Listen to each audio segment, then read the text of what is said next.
Bosco revela, de volta no último bloco com Cleiton Leme. Cleiton, você estava falando justamente dessa trajetória e de que não é, que é possível, mas a dificuldade é o artista se colocar. Você acredita que existe hoje uma legião de artistas capazes de estar fomentando a cultura através dos seus trabalhos, porém,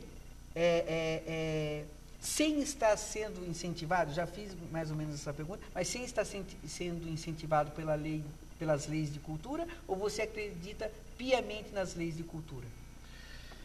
Bom, pensando hoje dentro desse cenário nacional, a gente começa a entender que os artistas têm se organizado de formas diferentes. Do mesmo jeito que a gente tem artistas que ainda não conseguiram se organizar o suficiente para poder falar sobre o seu trabalho à frente de um empresário e conseguir um apoio. Mas o artista quer isso?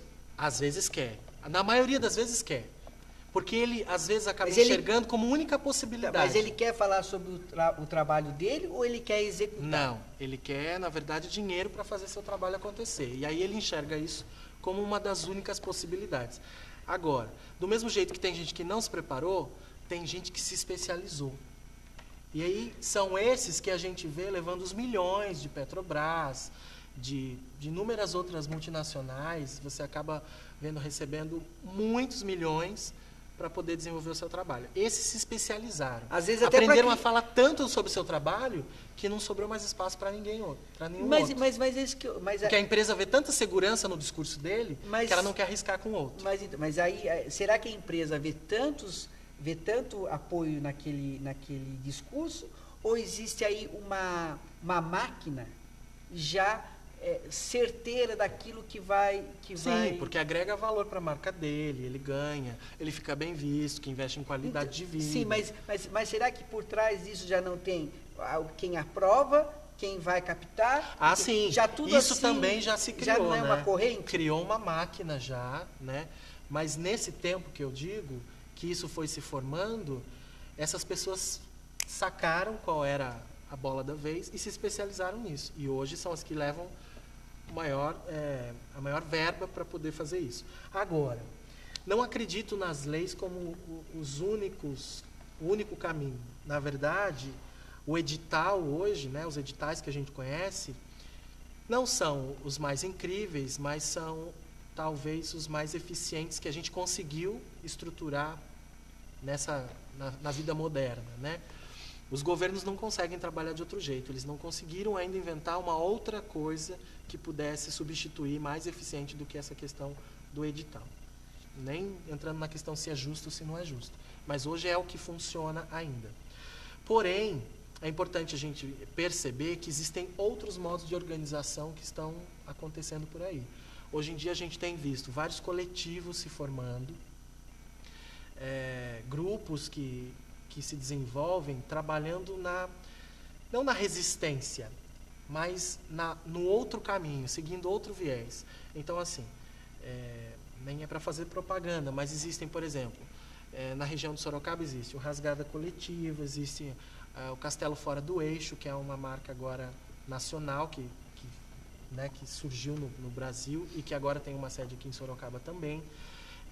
Então, assim, o que eles fazem? Eles criaram uma questão que se chama moeda solidária. Já existe isso no mundo há muito tempo, mas é muito interessante como eles fazem isso acontecer. Eles não dependem de editais, não dependem do dinheiro público, e eles fazem a coisa acontecer e circular. Mas aí, veja bem, nós não estamos voltando lá nos anos 60, quando foi um grande momento dos grupos de teatro, que também tinham essa condição de trabalho.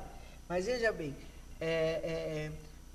daquela época para cá, nós temos que entender o seguinte, como você mesmo já mencionou, nós não éramos vistos como trabalhadores, nós éramos vistos como... Né? Nós não vivemos naquela época, mas historicamente a gente estuda conhece, claro. E a gente sabe como as pessoas foram perseguidas, né? Será que também não cai numa questão assim de que o artista vai criando um caminho meio subterrâneo para sobrevivência. E aí eu fico pensando no seguinte, nós pagamos impostos, enfim, tudo que um cidadão dito como trabalhador normal faz, nós fazemos também. Sim. E por que muitas vezes nós temos que ir pelo subterrâneo para poder fazer, muitas vezes, a função do governo? Porque muitas vezes o artista, ele está fazendo a função do governo. E o governo sabe disso, mas faz de conta que não é verdade. Exatamente. Agora, sim, nesse caso, esses grupos, eles têm uma inovação, eu acredito, diferente dessa época que você está citando. Por quê? Porque, na verdade, eles não são fechados para esse tipo de coisa, por exemplo, como os editais. Mas eles criam, além dessas possibilidades, outros caminhos para poder garantir circulação, para poder garantir a criação. Caminhos esses? Caminhos esses que funcionam assim. Então, assim, eu tenho um grupo e eu quero circular. Custa tanto para eu poder circular. Esse tanto que custa é transformado na moeda que eles negociam, que é essa moeda solidária, ou são cards que eles chamam, eles podem explicar melhor isso, mas basicamente é assim, eles transformam esse valor dentro daquela tabela que eles estão acostumados a lidar, e aquela tabela, aquele card é negociado com outro lugar para onde eu vou. E lá eu recebo esse tanto de cards que eu posso trocar por outras coisas em outros lugares. Às vezes em mercado, eu posso trocar isso por alimento. Então, na verdade, eu não recebo em espécie, mas eu recebo condição de ter exatamente o que eu compraria, talvez, com aquele dinheiro. E eles vendem alguns produtos e a verba disso é um caixa único, que serve para o artista poder comprar então, e trazer, sim, suprir a sua necessidade. Eu entendo tudo isso que está me falando, mas... E isso é uma metodologia alternativa. Mas você acha... Não é isolado. Não é isolado, né? Mas você acha que isso é o caminho. Por exemplo, nós vemos... Acho que é um dos, não querendo banalizar nenhuma profissão, mas nós vemos um cantor sertanejo, né? Então ele vai para um lugar, aí tem que ter hotel X... 300 toalhas brancas, 5 litros de uísque, mais não sei o quê, mais a cama não sei das quantas.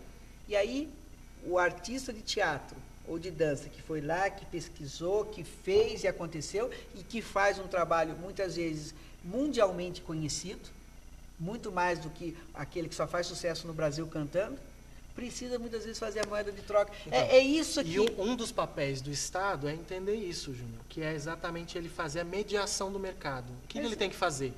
Exatamente, quando você fala, o cara que tem um trabalho de pesquisa, todo embasado, como que ele consegue? Na verdade, o Estado tem que pensar da seguinte forma. Quem tem possibilidade, quando o Estado recebe 2 projetos, vamos pensar, esse aí do sertanejo e um de música alternativa, que a gente sabe que... Nada contra o sertanejo. Nada contra o sertanejo, mas assim, que esse tipo aqui, alternativo, não vai ser consumido por uma grande quantidade de pessoas. Esse aqui vai. O pensamento do governo, do poder público, deveria ser, esse aqui, como ele tem um apelo popular muito maior, ele pode conseguir patrocínio no mercado. Ele vai ter muito mais facilidade de chegar para uma empresa e vender, porque a empresa vai lá e fala, nossa, a gente vai colar o nome nesse cara e vai ganhar muito dinheiro, porque ele vai levar a nossa marca por aí, para grandes multidões. Mas aí de maneira errada, as empresas não perceberam que estão patrocinando coisas erradas, e isso está depois. Da maneira pensante, hoje as empresas estão muito decadentes. Ela não pode dizer qual é a política de cultura. Entendeu? Agora, o Estado tem que oferecer subsídio para que esse cara que não tem condições de se vender no mercado como o outro tem, de financiar esta ação aqui. Porque esta aqui não é vendável como esta. Então o Estado tem que ter compromisso com esta aqui. Essa não é vendável, mas forma exatamente. Muito mais. E é por isso que o Estado tem que ter compromisso com ela, e não com o sertanejo. Para você ter uma ideia, por questões legais, hoje no Brasil, é muito mais fácil uma prefeitura contratar um show de R$100 mil de um artista do que pagar R$1.500 para um artista local. Acredito. Sabe por quê? Porque a lei beneficia esse grande valor, esse artista de renome. Tem uma lei que diz que você pode não passar por licitação. Porque ele tem um renome. Porque ele tem um reconhecimento nacional, então isso permite que você contrate ele por 100 mil, tal. Agora, o tio Zezinho lá da cidade, que está ali, que não tem nota fiscal e que custa R$1.000, é muito mais difícil para o poder público contratar ele, por questões legais, do que contratar o de 100 mil. Isso por uma questão legal, às vezes nem é por uma escolha do próprio governo, mas é por uma questão de lei. A lei permite que faça isso e não permite que faça aquilo.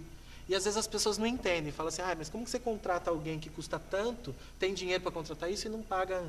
Mas não é, às vezes é uma questão de logística mesmo, legal, que não permite com facilidade você... E aí você vai falar assim, mas aí para eu pagar o senhor não pode ser, tem que ter uma nota fiscal, tem que ter um registro de autônomo. E daí o cara às vezes não quer fazer o registro de autônomo porque ele só faz só canta aquela música naquele dia, naquele mês, não vai fazer isso o resto do ano.